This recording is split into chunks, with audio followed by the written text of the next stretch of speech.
Lugupeetud härra minister, lugupeetud tellija, head kolleegid, partnerid, külalised. Mina ei hakka teile täna rääkima, kuivõrd tubli ja väärikas ehituskontsern on Põhjamaade üks suurim ehituskontsern NCC. Nende hulgas siis ka väike tütarettevõtte NCC ehitus. Meil on täna niigi suur koorem kanda. Nimelt kadestavad meid enamik ehitusettevõtjaid.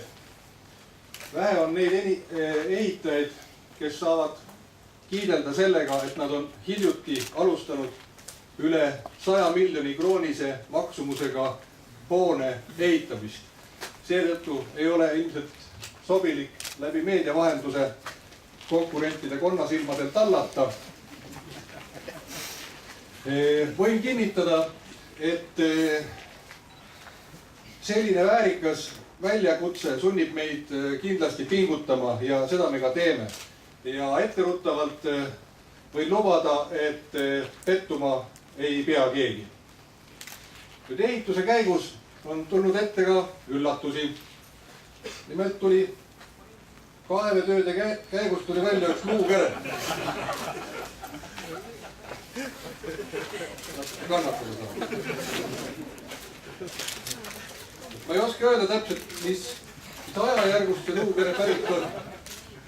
Võib-olla arvestades seda tulevikku, võib-olla ta on tulevikust pärit, võib-olla see on mõne poliitiku oma, võib-olla on hoopis opositsiooni poolt siia sokutatud. Aga igatahes oleks minu arust sobilik, et see luukere ei jääks kellegi kappi kummitama ja pahandust tekitama. Siis oleks sobilik, et tänase ürituse raames mataksime ta siis pidulikult maa.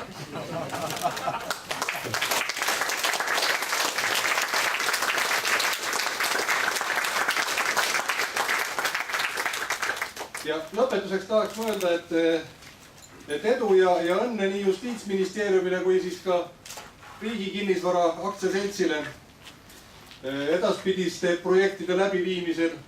Loodetavasti ei jää see hoone üheks viimaseks Läänemere regiooni nüüdisaegseks asutuseks. Ehitajad on igatahes valmis pingutama. Kui järgmine leping on valmis, siis me teeme selle esimese lepingu ka kiiremini ära. Aitäh!